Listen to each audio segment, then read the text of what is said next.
अवधूत चिंतन श्री गुरुदेव दत्त श्री स्वामी समर्थ महाराज की जय।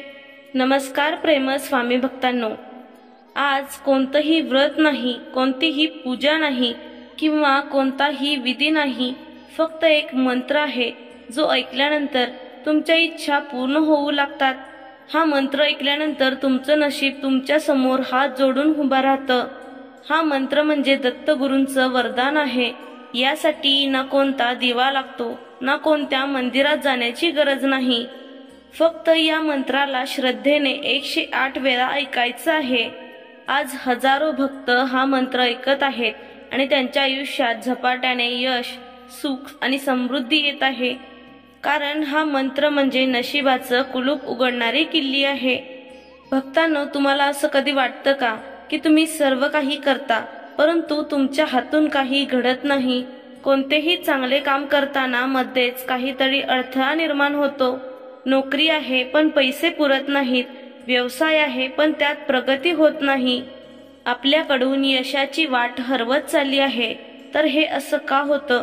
कारण अजून तुमच्या नशिबाचे दार बंद आहे। जर तुम्हाला तुमच्या नशिबाचे दार उघडायचं असेल तर आज आवर्जून हा मंत्र तुम्ही ऐका। हा मंत्र म्हणजे दत्तगुरूंची जिवंत जागृत शक्ती आहे। हजारो लोकांनी हा मंत्र ऐकला आणि त्यांचं आयुष्यच बदललं। आजचा हा मंत्र दत्तगुरूंनी तुमच्यासाठी दिलेलं वरदान आहे। हा मंत्र ऐकण्यासाठी तयार आहात ना? भक्तांनो, फक्त एकदा तरी या मंत्रातून येणारा आवाज ऐकून तर पहा, जो तुम्हाला तुमच्याच हृदयाशी जोडतो। भक्तांनो, श्रद्धेने दररोज ऐका हा मंत्र। विश्वास असेल तर होय स्वामी असे टाईप करा। भक्तांनो, आज कोणती पूजा अर्चा किंवा कोणतीही विधी न करता हा मंत्र ऐकून तर पहा। कोणत्याही पूजेशिवाय चमत्कार झाला नाही तर सांगा। विश्वास ठेवून ऐका। आतापर्यंत ज्या लोकांनी हा मंत्र ऐकला आहे त्यांचे आयुष्य बदलून गेले आहे। तुम्हाला प्रत्येक वेळेस असं वाटतं का की माझं नशीबच खराब आहे, माझ्या नशिबात सुखच नाही, आनंदासाठी माझ्याकडे काहीही शिल्लक नाही? तर भक्तांनो, आता काळजी करू नका। तुमची परिस्थिती आणि दुःख या मंत्राने संपवता येईल। या मंत्राने अनेक लोकांचे कर्ज, मानसिक तणाव आणि रोग कमी केलेले आहेत। तुमच्याही आयुष्यात हा चमत्कार घडू शकतो। त्यासाठी तुम्हाला 108 वेळा हा मंत्र ऐकला पाहिजे। आपले महाराज म्हणतात, तू मला फक्त हाक मार, मी तुला कधीही सोडणार नाही। जर या शक्तीवर तुमचा विश्वास असेल तर आज दुर्लक्ष न करता संपूर्ण 108 वेळा हा मंत्र ऐका।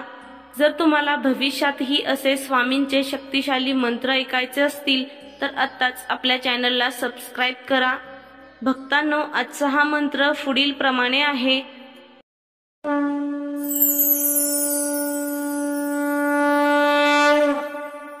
ओम परम गुरुवे दत्तात्रेयाय धनप्रदाय स्वामी समर्थाय नमः। ओम परम गुरुवे दत्तात्रेयाय धनप्रदाय स्वामी समर्थाय नमः। ओम परम गुरुवे दत्तात्रेयाय धनप्रदाय स्वामी समर्थाय नमः। ओम परम गुरुवे दत्तात्रेयाय धनप्रदाय स्वामी समर्थाय नमः। ओम परम गुरुवे दत्तात्रेयाय धनप्रदाय स्वामी समर्थाय नमः। ओम परम गुरुवे दत्तात्रेयाय धनप्रदाय स्वामी समर्थाय नमः। ओम परम गुरुवे दत्तात्रेयाय धनप्रदाय स्वामी समर्थाय नमः। ओम परम गुरुवे दत्तात्रेयाय धनप्रदाय स्वामी समर्थाय नमः। ओम परम गुरुवे दत्तात्रेयाय धनप्रदाय स्वामी समर्थाय नमः। ओम परम गुरुवे दत्तात्रेयाय धनप्रदाय स्वामी समर्थाय नमः। ओम परम गुरुवे दत्तात्रेयाय धनप्रदाय स्वामी समर्थाय नमः। ॐ परमगुरुवे दत्तात्रेयाय धनप्रदाय स्वामी समर्थाय नमः। ॐ परमगुरुवे दत्तात्रेयाय धनप्रदाय स्वामी समर्थाय नमः। ॐ परमगुरुवे दत्तात्रेयाय धनप्रदाय स्वामी समर्थाय नमः। ॐ परमगुरुवे दत्तात्रेयाय धनप्रदाय स्वामी समर्थाय नमः। ॐ परमगुरुवे दत्तात्रेयाय धनप्रदाय स्वामी समर्थाय नमः।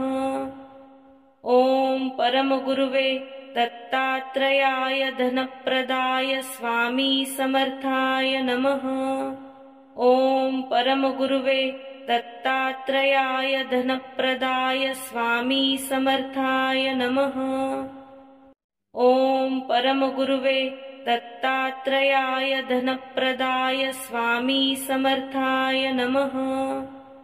ॐ परमगुरुवे दत्तात्रेयाय धनप्रदाय स्वामी समर्थाय नमः। ॐ परमगुरुवे दत्तात्रेयाय धनप्रदाय स्वामी समर्थाय नमः।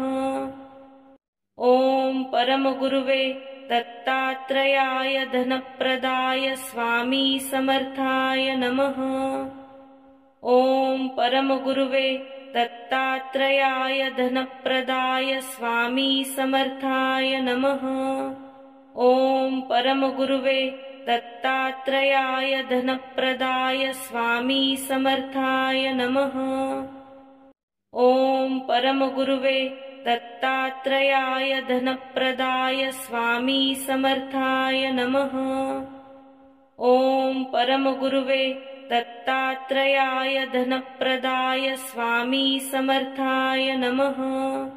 ॐ परमगुरुवे दत्तात्रेयाय धनप्रदाय स्वामी समर्थाय नमः। ॐ परमगुरुवे दत्तात्रेयाय धनप्रदाय स्वामी समर्थाय नमः। ॐ परमगुरुवे दत्तात्रेयाय धनप्रदाय स्वामी समर्थाय नमः। ॐ परमगुरुवे दत्तात्रेयाय धनप्रदाय स्वामी समर्थाय नमः।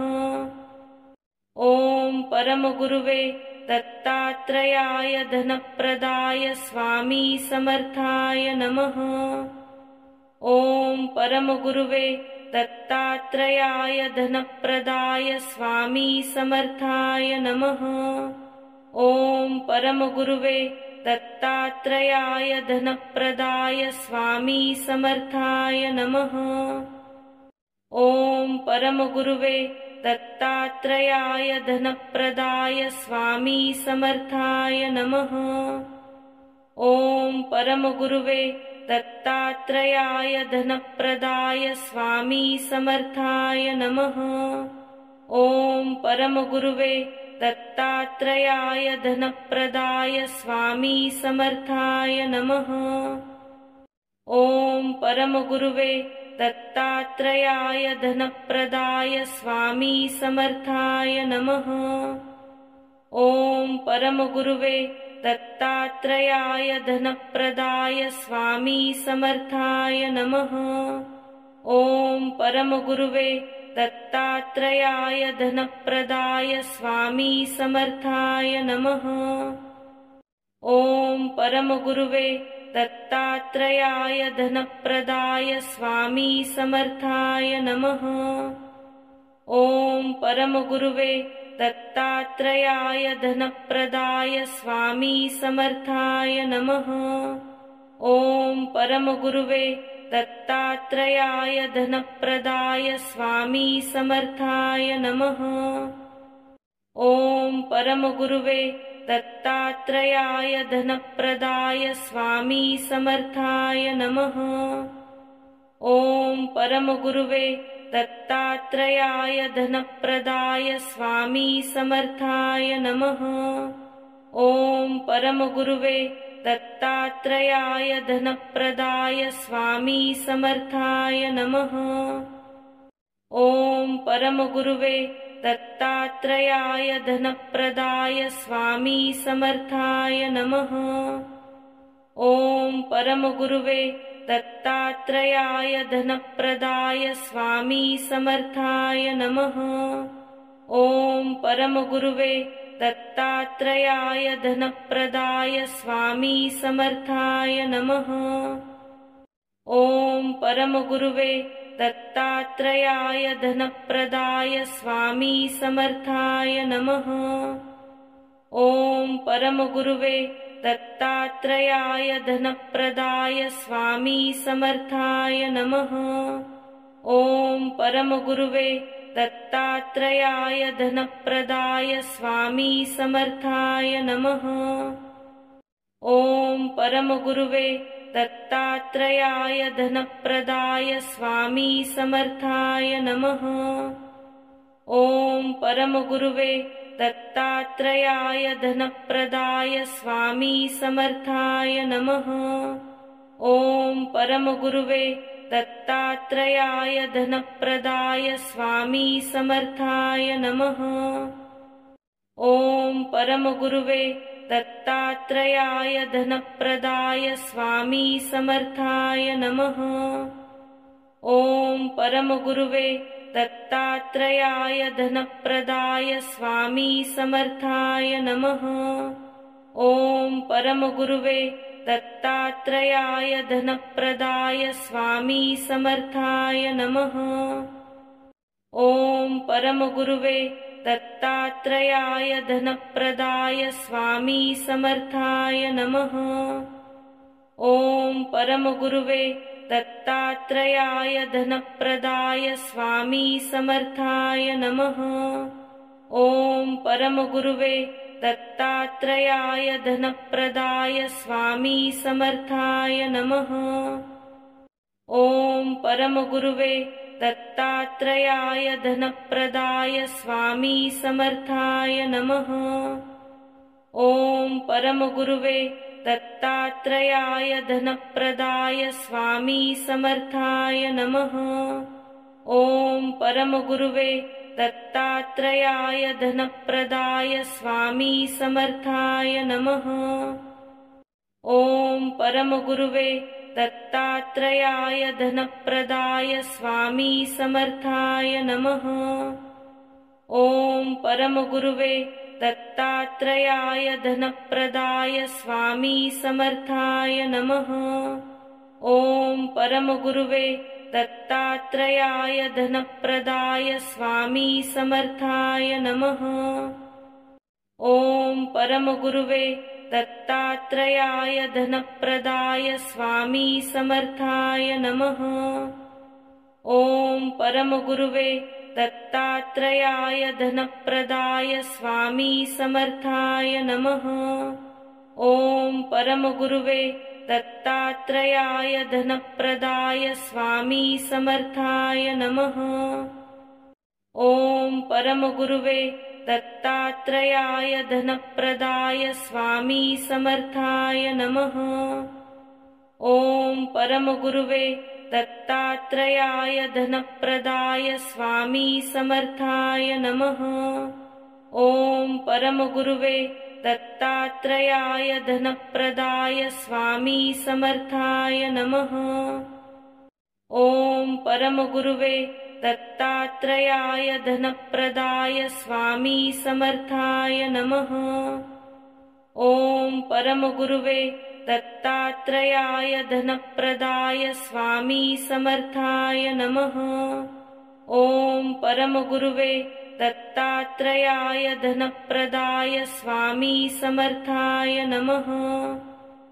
ॐ परमगुरुवे दत्तात्रेयाय धनप्रदाय स्वामी समर्थाय नमः। ॐ परमगुरुवे दत्तात्रेयाय धनप्रदाय स्वामी समर्थाय नमः। ॐ परमगुरुवे दत्तात्रेयाय धनप्रदाय स्वामी समर्थाय नमः। ॐ परमगुरुवे दत्तात्रेयाय धनप्रदाय स्वामी समर्थाय नमः। ॐ परमगुरुवे दत्तात्रेयाय धनप्रदाय स्वामी समर्थाय नमः। ॐ परमगुरुवे दत्तात्रेयाय धनप्रदाय स्वामी समर्थाय नमः। ॐ परमगुरुवे दत्तात्रेयाय धनप्रदाय स्वामी समर्थाय नमः। ॐ परमगुरुवे दत्तात्रेयाय धनप्रदाय स्वामी समर्थाय नमः। ॐ परमगुरुवे दत्तात्रेयाय धनप्रदाय स्वामी समर्थाय नमः। ॐ परमगुरुवे दत्तात्रेयाय धनप्रदाय स्वामी समर्थाय नमः। ॐ परमगुरुवे दत्तात्रेयाय धनप्रदाय स्वामी समर्थाय नमः। ॐ परमगुरुवे दत्तात्रेयाय धनप्रदाय स्वामी समर्थाय नमः। ॐ परमगुरुवे दत्तात्रेयाय धनप्रदाय स्वामी समर्थाय नमः। ॐ परमगुरुवे दत्तात्रेयाय धनप्रदाय स्वामी समर्थाय नमः। ॐ परमगुरुवे दत्तात्रेयाय धनप्रदाय स्वामी समर्थाय नमः। ॐ परमगुरुवे दत्तात्रेयाय धनप्रदाय स्वामी समर्थाय नमः। ॐ परमगुरुवे दत्तात्रेयाय धनप्रदाय स्वामी समर्थाय नमः। ॐ परमगुरुवे दत्तात्रेयाय धनप्रदाय स्वामी समर्थाय नमः। ॐ परमगुरुवे दत्तात्रेयाय धनप्रदाय स्वामी समर्थाय नमः। ॐ परमगुरुवे दत्तात्रेयाय धनप्रदाय स्वामी समर्थाय नमः। ॐ परमगुरुवे दत्तात्रेयाय धनप्रदाय स्वामी समर्थाय नमः। ॐ परमगुरुवे दत्तात्रेयाय धनप्रदाय स्वामी समर्थाय नमः। ॐ परमगुरुवे दत्तात्रेयाय धनप्रदाय स्वामी समर्थाय नमः। ॐ परमगुरुवे दत्तात्रेयाय धनप्रदाय स्वामी समर्थाय नमः। ॐ परमगुरुवे दत्तात्रेयाय धनप्रदाय स्वामी समर्थाय नमः। ॐ परमगुरुवे दत्तात्रेयाय धनप्रदाय स्वामी समर्थाय नमः। ॐ परमगुरुवे दत्तात्रेयाय धनप्रदाय स्वामी समर्थाय नमः। ॐ परमगुरुवे दत्तात्रेयाय धनप्रदाय स्वामी समर्थाय नमः। ॐ परमगुरुवे दत्तात्रेयाय धनप्रदाय स्वामी समर्थाय नमः। ॐ परमगुरुवे दत्तात्रेयाय धनप्रदाय स्वामी समर्थाय नमः।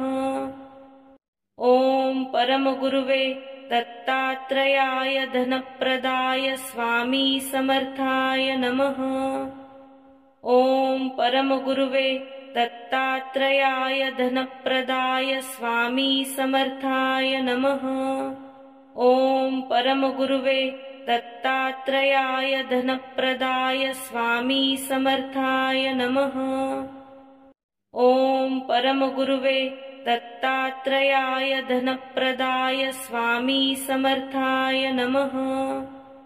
ॐ परमगुरुवे दत्तात्रेयाय धनप्रदाय स्वामी समर्थाय नमः। ॐ परमगुरुवे दत्तात्रेयाय धनप्रदाय स्वामी समर्थाय नमः। ॐ परमगुरुवे दत्तात्रेयाय धनप्रदाय स्वामी समर्थाय नमः। ॐ परमगुरुवे दत्तात्रेयाय धनप्रदाय स्वामी समर्थाय नमः। ॐ परमगुरुवे दत्तात्रेयाय धनप्रदाय स्वामी समर्थाय नमः। ॐ परमगुरुवे दत्तात्रेयाय धनप्रदाय स्वामी समर्थाय नमः। ॐ परमगुरुवे दत्तात्रेयाय धनप्रदाय स्वामी समर्थाय नमः। ॐ परमगुरुवे दत्तात्रेयाय धनप्रदाय स्वामी समर्थाय नमः।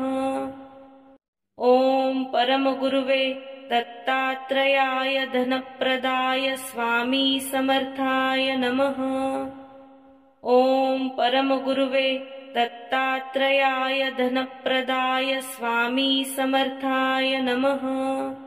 ॐ परमगुरुवे दत्तात्रेयाय धनप्रदाय स्वामी समर्थाय नमः। ॐ परमगुरुवे दत्तात्रेयाय धनप्रदाय स्वामी समर्थाय नमः। ॐ परमगुरुवे दत्तात्रेयाय धनप्रदाय स्वामी समर्थाय नमः। ॐ परमगुरुवे दत्तात्रेयाय धनप्रदाय स्वामी समर्थाय नमः। ॐ परमगुरुवे दत्तात्रेयाय धनप्रदाय स्वामी समर्थाय नमः। ॐ परमगुरुवे दत्तात्रेयाय धनप्रदाय स्वामी समर्थाय नमः। ॐ परमगुरुवे दत्तात्रेयाय धनप्रदाय स्वामी समर्थाय नमः। ॐ परमगुरुवे दत्तात्रेयाय धनप्रदाय स्वामी समर्थाय नमः। ॐ परमगुरुवे दत्तात्रेयाय धनप्रदाय स्वामी समर्थाय नमः। ॐ परमगुरुवे दत्तात्रेयाय धनप्रदाय स्वामी समर्थाय नमः। ॐ परमगुरुवे दत्तात्रेयाय धनप्रदाय स्वामी समर्थाय नमः। ॐ परमगुरुवे दत्तात्रेयाय धनप्रदाय स्वामी समर्थाय नमः। ॐ परमगुरुवे दत्तात्रेयाय धनप्रदाय स्वामी समर्थाय नमः। ॐ परमगुरुवे दत्तात्रेयाय धनप्रदाय स्वामी समर्थाय नमः। ॐ परमगुरुवे दत्तात्रेयाय धनप्रदाय स्वामी समर्थाय नमः। ॐ परमगुरुवे दत्तात्रेयाय धनप्रदाय स्वामी समर्थाय नमः। ॐ परमगुरुवे दत्तात्रेयाय धनप्रदाय स्वामी समर्थाय नमः। ॐ परमगुरुवे दत्तात्रेयाय धनप्रदाय स्वामी समर्थाय नमः। ॐ परमगुरुवे दत्तात्रेयाय धनप्रदाय स्वामी समर्थाय नमः। ॐ परमगुरुवे दत्तात्रेयाय धनप्रदाय स्वामी समर्थाय नमः। ॐ परमगुरुवे दत्तात्रेयाय धनप्रदाय स्वामी समर्थाय नमः। ॐ परमगुरुवे दत्तात्रेयाय धनप्रदाय स्वामी समर्थाय नमः। ॐ परमगुरुवे दत्तात्रेयाय धनप्रदाय स्वामी समर्थाय नमः। ॐ परमगुरुवे दत्तात्रेयाय धनप्रदाय स्वामी समर्थाय नमः। ॐ परमगुरुवे दत्तात्रेयाय धनप्रदाय स्वामी समर्थाय नमः। ॐ परमगुरुवे दत्तात्रेयाय धनप्रदाय स्वामी समर्थाय नमः। ॐ परमगुरुवे दत्तात्रेयाय धनप्रदाय स्वामी समर्थाय नमः। ॐ परमगुरुवे दत्तात्रेयाय धनप्रदाय स्वामी समर्थाय नमः। ॐ परमगुरुवे दत्तात्रेयाय धनप्रदाय स्वामी समर्थाय नमः। ॐ परमगुरुवे दत्तात्रेयाय धनप्रदाय स्वामी समर्थाय नमः। ॐ परमगुरुवे दत्तात्रेयाय धनप्रदाय स्वामी समर्थाय नमः। ॐ परमगुरुवे दत्तात्रेयाय धनप्रदाय स्वामी समर्थाय नमः। ॐ परमगुरुवे दत्तात्रेयाय धनप्रदाय स्वामी समर्थाय नमः। ॐ परमगुरुवे दत्तात्रेयाय धनप्रदाय स्वामी समर्थाय नमः। ॐ परमगुरुवे दत्तात्रेयाय धनप्रदाय स्वामी समर्थाय नमः। ॐ परमगुरुवे दत्तात्रेयाय धनप्रदाय स्वामी समर्थाय नमः। ॐ परमगुरुवे दत्तात्रेयाय धनप्रदाय स्वामी समर्थाय नमः। ॐ परमगुरुवे दत्तात्रेयाय धनप्रदाय स्वामी समर्थाय नमः। ॐ परमगुरुवे दत्तात्रेयाय धनप्रदाय स्वामी समर्थाय नमः। ॐ परमगुरुवे दत्तात्रेयाय धनप्रदाय स्वामी समर्थाय नमः। ॐ परमगुरुवे दत्तात्रेयाय धनप्रदाय स्वामी समर्थाय नमः। ॐ परमगुरुवे दत्तात्रेयाय धनप्रदाय स्वामी समर्थाय नमः।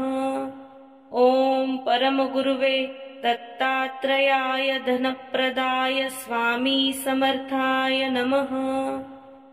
ॐ परमगुरुवे दत्तात्रेयाय धनप्रदाय स्वामी समर्थाय नमः। ॐ परमगुरुवे दत्तात्रेयाय धनप्रदाय स्वामी समर्थाय नमः। ॐ परमगुरुवे दत्तात्रेयाय धनप्रदाय स्वामी समर्थाय नमः। ॐ परमगुरुवे दत्तात्रेयाय धनप्रदाय स्वामी समर्थाय नमः। ॐ परमगुरुवे दत्तात्रेयाय धनप्रदाय स्वामी समर्थाय नमः। ॐ परमगुरुवे दत्तात्रेयाय धनप्रदाय स्वामी समर्थाय नमः। ॐ परमगुरुवे दत्तात्रेयाय धनप्रदाय स्वामी समर्थाय नमः। ॐ परमगुरुवे दत्तात्रेयाय धनप्रदाय स्वामी समर्थाय नमः। ॐ परमगुरुवे दत्तात्रेयाय धनप्रदाय स्वामी समर्थाय नमः। ॐ परमगुरुवे दत्तात्रेयाय धनप्रदाय स्वामी समर्थाय नमः। ॐ परमगुरुवे दत्तात्रेयाय धनप्रदाय स्वामी समर्थाय नमः। ॐ परमगुरुवे दत्तात्रेयाय धनप्रदाय स्वामी समर्थाय नमः। ॐ परमगुरुवे दत्तात्रेयाय धनप्रदाय स्वामी समर्थाय नमः। ॐ परमगुरुवे दत्तात्रेयाय धनप्रदाय स्वामी समर्थाय नमः। ॐ परमगुरुवे दत्तात्रेयाय धनप्रदाय स्वामी समर्थाय नमः। ॐ परमगुरुवे दत्तात्रेयाय धनप्रदाय स्वामी समर्थाय नमः। ॐ परमगुरुवे दत्तात्रेयाय धनप्रदाय स्वामी समर्थाय नमः। ॐ परमगुरुवे दत्तात्रेयाय धनप्रदाय स्वामी समर्थाय नमः। ॐ परमगुरुवे दत्तात्रेयाय धनप्रदाय स्वामी समर्थाय नमः। ॐ परमगुरुवे दत्तात्रेयाय धनप्रदाय स्वामी समर्थाय नमः। ॐ परमगुरुवे दत्तात्रेयाय धनप्रदाय स्वामी समर्थाय नमः। ॐ परमगुरुवे दत्तात्रेयाय धनप्रदाय स्वामी समर्थाय नमः। ॐ परमगुरुवे दत्तात्रेयाय धनप्रदाय स्वामी समर्थाय नमः। ॐ परमगुरुवे दत्तात्रेयाय धनप्रदाय स्वामी समर्थाय नमः। ॐ परमगुरुवे दत्तात्रेयाय धनप्रदाय स्वामी समर्थाय नमः। ॐ परमगुरुवे दत्तात्रेयाय धनप्रदाय स्वामी समर्थाय नमः। ॐ परमगुरुवे दत्तात्रेयाय धनप्रदाय स्वामी समर्थाय नमः। ॐ परमगुरुवे दत्तात्रेयाय धनप्रदाय स्वामी समर्थाय नमः। ॐ परमगुरुवे दत्तात्रेयाय धनप्रदाय स्वामी समर्थाय नमः। ॐ परमगुरुवे दत्तात्रेयाय धनप्रदाय स्वामी समर्थाय नमः। ॐ परमगुरुवे दत्तात्रेयाय धनप्रदाय स्वामी समर्थाय नमः। ॐ परमगुरुवे दत्तात्रेयाय धनप्रदाय स्वामी समर्थाय नमः। ॐ परमगुरुवे दत्तात्रेयाय धनप्रदाय स्वामी समर्थाय नमः।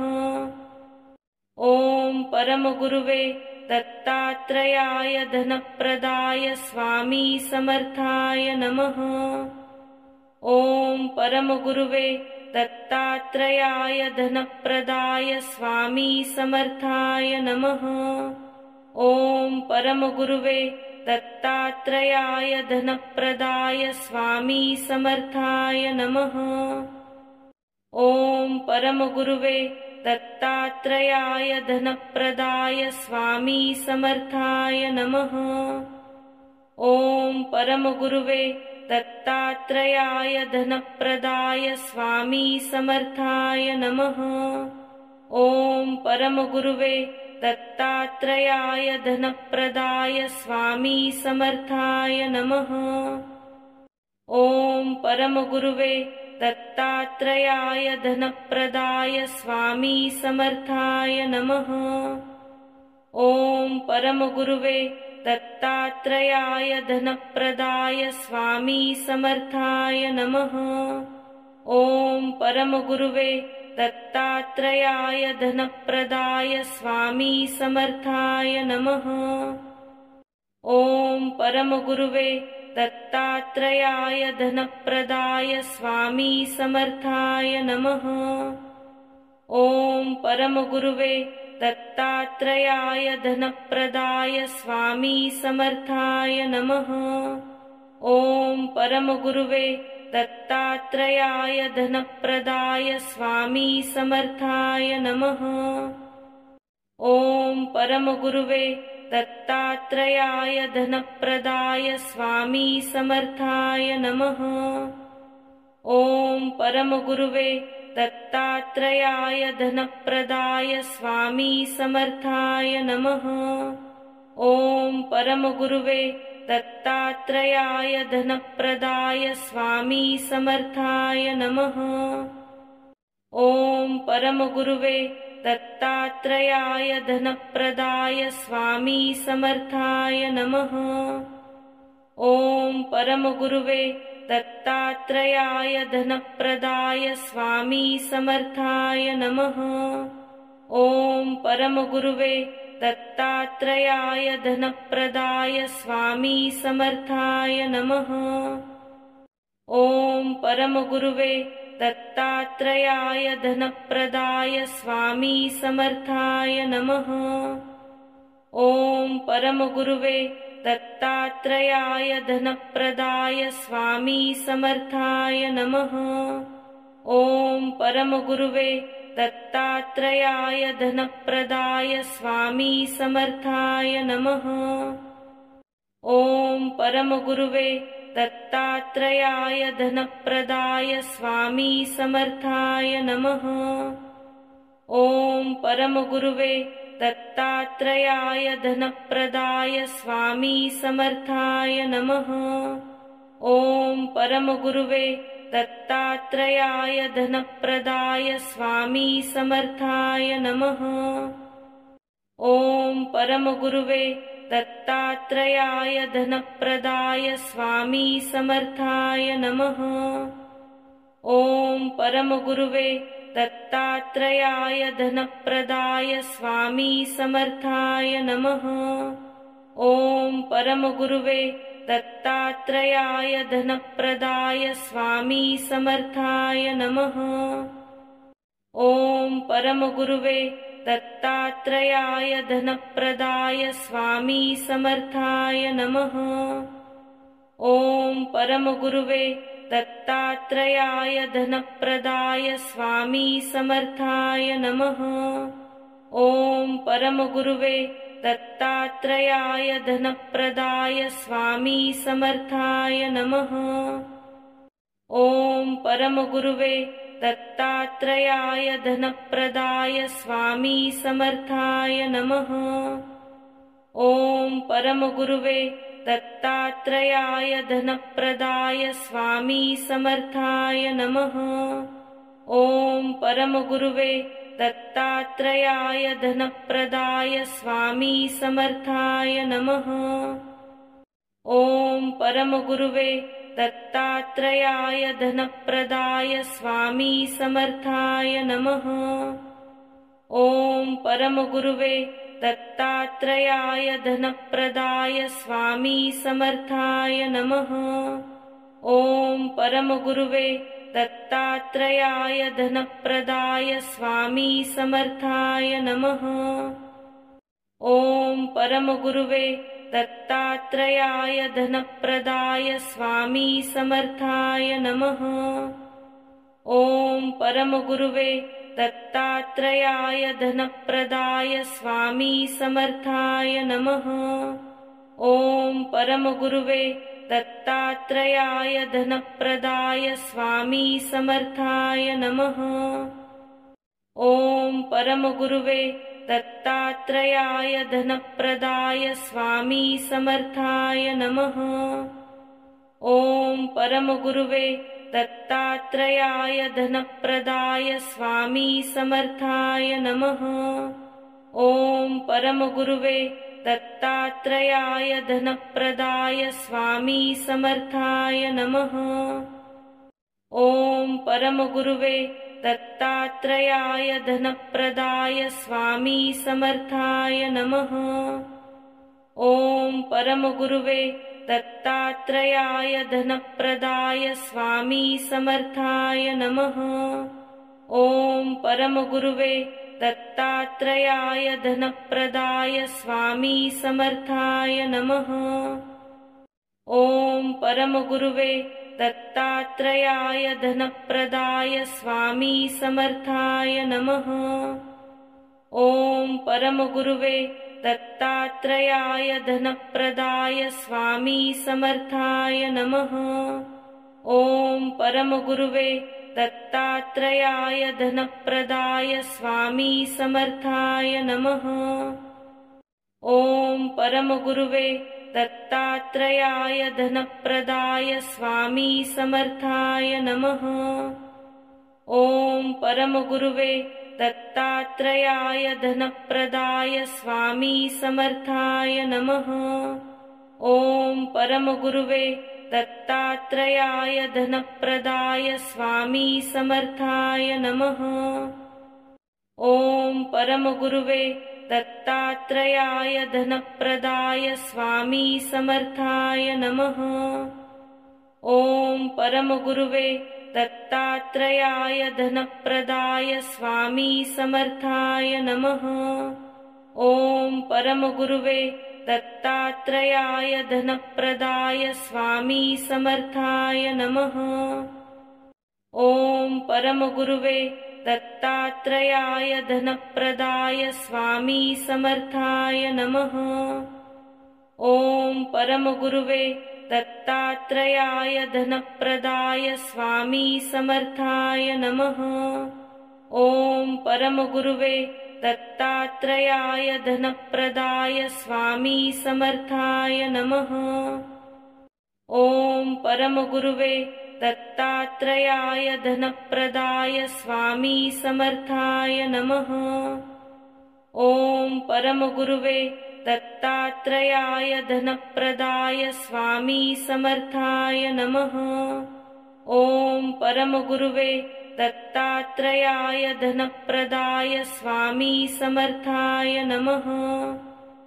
ॐ परमगुरुवे दत्तात्रेयाय धनप्रदाय स्वामी समर्थाय नमः। ॐ परमगुरुवे दत्तात्रेयाय धनप्रदाय स्वामी समर्थाय नमः। ॐ परमगुरुवे दत्तात्रेयाय धनप्रदाय स्वामी समर्थाय नमः। ॐ परमगुरुवे दत्तात्रेयाय धनप्रदाय स्वामी समर्थाय नमः। ॐ परमगुरुवे दत्तात्रेयाय धनप्रदाय स्वामी समर्थाय नमः। ॐ परमगुरुवे दत्तात्रेयाय धनप्रदाय स्वामी समर्थाय नमः। ॐ परमगुरुवे दत्तात्रेयाय धनप्रदाय स्वामी समर्थाय नमः। ॐ परमगुरुवे दत्तात्रेयाय धनप्रदाय स्वामी समर्थाय नमः। ॐ परमगुरुवे दत्तात्रेयाय धनप्रदाय स्वामी समर्थाय नमः। ॐ परमगुरुवे दत्तात्रेयाय धनप्रदाय स्वामी समर्थाय नमः। ॐ परमगुरुवे दत्तात्रेयाय धनप्रदाय स्वामी समर्थाय नमः। ॐ परमगुरुवे दत्तात्रेयाय धनप्रदाय स्वामी समर्थाय नमः। ॐ परमगुरुवे दत्तात्रेयाय धनप्रदाय स्वामी समर्थाय नमः। ॐ परमगुरुवे दत्तात्रेयाय धनप्रदाय स्वामी समर्थाय नमः। ॐ परमगुरुवे दत्तात्रेयाय धनप्रदाय स्वामी समर्थाय नमः। ॐ परमगुरुवे दत्तात्रेयाय धनप्रदाय स्वामी समर्थाय नमः। ॐ परमगुरुवे दत्तात्रेयाय धनप्रदाय स्वामी समर्थाय नमः। ॐ परमगुरुवे दत्तात्रेयाय धनप्रदाय स्वामी समर्थाय नमः। ॐ परमगुरुवे दत्तात्रेयाय धनप्रदाय स्वामी समर्थाय नमः। ॐ परमगुरुवे दत्तात्रेयाय धनप्रदाय स्वामी समर्थाय नमः। ॐ परमगुरुवे दत्तात्रेयाय धनप्रदाय स्वामी समर्थाय नमः। ॐ परमगुरुवे दत्तात्रेयाय धनप्रदाय स्वामी समर्थाय नमः। ॐ परमगुरुवे दत्तात्रेयाय धनप्रदाय स्वामी समर्थाय नमः। ॐ परमगुरुवे दत्तात्रेयाय धनप्रदाय स्वामी समर्थाय नमः। ॐ परमगुरुवे दत्तात्रेयाय धनप्रदाय स्वामी समर्थाय नमः। ॐ परमगुरुवे दत्तात्रेयाय धनप्रदाय स्वामी समर्थाय नमः। ॐ परमगुरुवे दत्तात्रेयाय धनप्रदाय स्वामी समर्थाय नमः। ॐ परमगुरुवे दत्तात्रेयाय धनप्रदाय स्वामी समर्थाय नमः। ॐ परमगुरुवे दत्तात्रेयाय धनप्रदाय स्वामी समर्थाय नमः। ॐ परमगुरुवे दत्तात्रेयाय धनप्रदाय स्वामी समर्थाय नमः। ॐ परमगुरुवे दत्तात्रेयाय धनप्रदाय स्वामी समर्थाय नमः। ॐ परमगुरुवे दत्तात्रेयाय धनप्रदाय स्वामी समर्थाय नमः। ॐ परमगुरुवे दत्तात्रेयाय धनप्रदाय स्वामी समर्थाय नमः। ॐ परमगुरुवे दत्तात्रेयाय धनप्रदाय स्वामी समर्थाय नमः। ॐ परमगुरुवे दत्तात्रेयाय धनप्रदाय स्वामी समर्थाय नमः। ॐ परमगुरुवे दत्तात्रेयाय धनप्रदाय स्वामी समर्थाय नमः। ॐ परमगुरुवे दत्तात्रेयाय धनप्रदाय स्वामी समर्थाय नमः। ॐ परमगुरुवे दत्तात्रेयाय धनप्रदाय स्वामी समर्थाय नमः। ॐ परमगुरुवे दत्तात्रेयाय धनप्रदाय स्वामी समर्थाय नमः। ॐ परमगुरुवे दत्तात्रेयाय धनप्रदाय स्वामी समर्थाय नमः। ॐ परमगुरुवे दत्तात्रेयाय धनप्रदाय स्वामी समर्थाय नमः। ॐ परमगुरुवे दत्तात्रेयाय धनप्रदाय स्वामी समर्थाय नमः। ॐ परमगुरुवे दत्तात्रेयाय धनप्रदाय स्वामी समर्थाय नमः। ॐ परमगुरुवे दत्तात्रेयाय धनप्रदाय स्वामी समर्थाय नमः। ॐ परमगुरुवे दत्तात्रेयाय धनप्रदाय स्वामी समर्थाय नमः।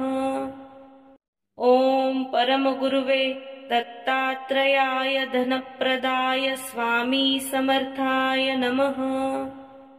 ॐ परमगुरुवे दत्तात्रेयाय धनप्रदाय स्वामी समर्थाय नमः।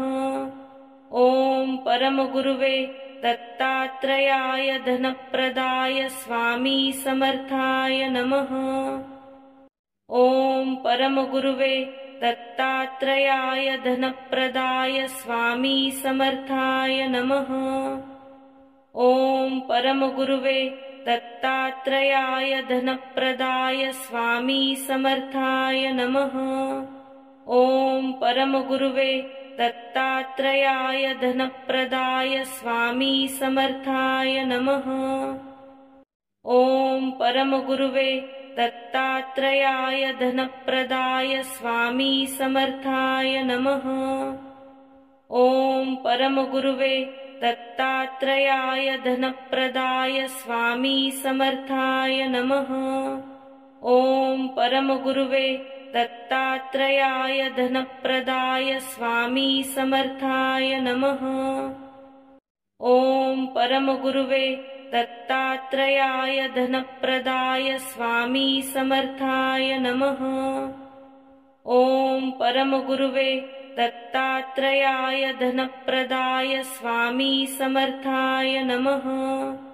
ॐ परमगुरुवे दत्तात्रेयाय धनप्रदाय स्वामी समर्थाय नमः।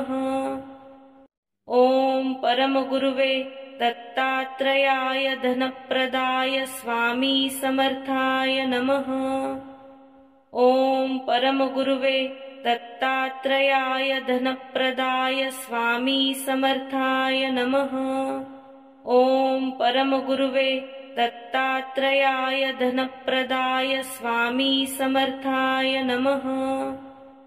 ॐ परमगुरुवे दत्तात्रेयाय धनप्रदाय स्वामी समर्थाय नमः।